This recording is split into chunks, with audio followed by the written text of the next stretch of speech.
ፊልጶስም ጌታ ሆይ አብን አሳየንና ይበቃናል አለው።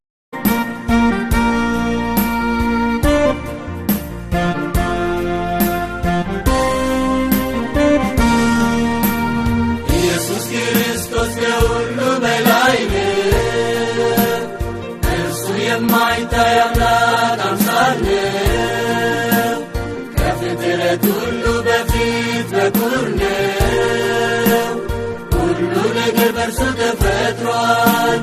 በምድርና በሰማይ ያሉ የሚታዩ የማይታዩ ዙፋናት ቢሆኑ ወይም ኃይላት ገዢዎች ቢሆኑ ወይም ባለሥልጣናት